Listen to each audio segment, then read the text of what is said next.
भारतीय सेना और अन्य सभी सुरक्षा एजेंसी साथ मिलकर हमारे विरोधी की नापाक साजिश को हराने के लिए प्रतिबद्ध है।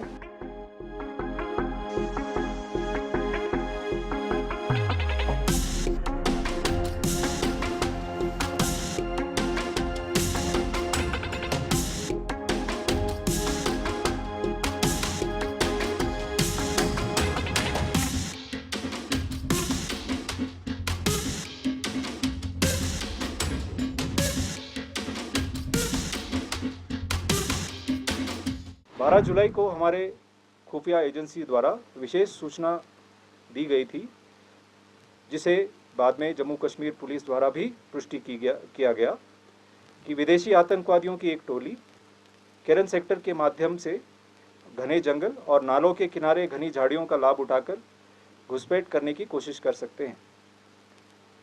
इसी अनुसार पूरे क्षेत्र की निगरानी बनाए रखने के अलावा घुसपैठ के ज्ञात मार्गों पर 13 और 14 जुलाई की रात से सेना, बीएसएफ और जेकेपी द्वारा संयुक्त रूप से कई घात या एम्बुश लगाए गए थे।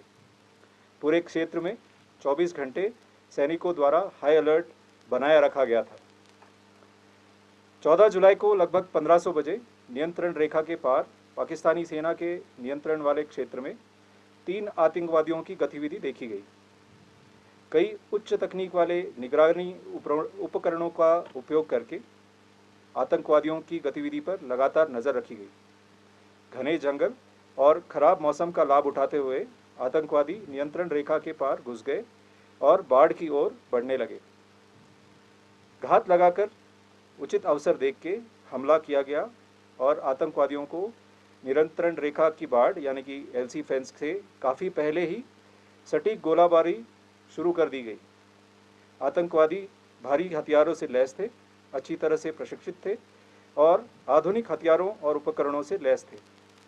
इसके बाद हुई भीषण गोलाबारी में 3 विदेशी आतंकवादियों को मार गिराया गया।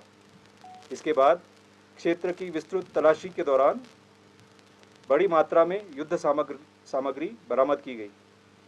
आतंकवादियों की घुसपैठ करने और शांतिपूर्ण स्थिति को बिगाड़ने के दुश्मन के नापाक मंसूबों को इस तरह से नाकाम कर दिया गया।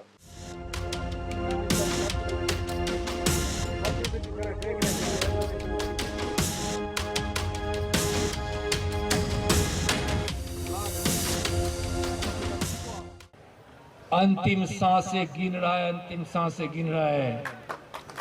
और आज मैं माँ उमा देवी के इस मंदिर के पवित्र प्रांगण में अपने सभी भाइयों बहनों के साथ मैं कह रहा हूं, अपना विचार छोड़ दो, हथियार डाल दो। अब भारत वह भारत नहीं है, यह मोदी का भारत है। या तो तुम जहन्नुम में जाओगे या तुमको 60 फीट जमीन के नीचे अंदर भेज दिया जाएगा। तुमको क्या स्वीकार है, आज तुम वह चुन लो। तुमको हिंदुस्तान का जेल स्वीकार है, जहन्नुम स्वीकार है, या फिर अच्छी जिंदगी जीने के लिए तुम समर्पण कर दो। मैं आज तुमसे आह्वान कर रहा हूं, आज मैं तुमसे आह्वान कर रहा हूं। यह भारत अब आतंकवाद के जीरो टॉलरेंस के साथ जी रहा है। अंतिम सांस ले रहे हो और अंतिम सांस में तुम दीपक की तरह फकफकाने की कोशिश करोगे तो तुम्हारा हर्ष वही होगा जो एक कीड़े पतंगे का होता है, जो दीपक के सामने जाकर जलता है।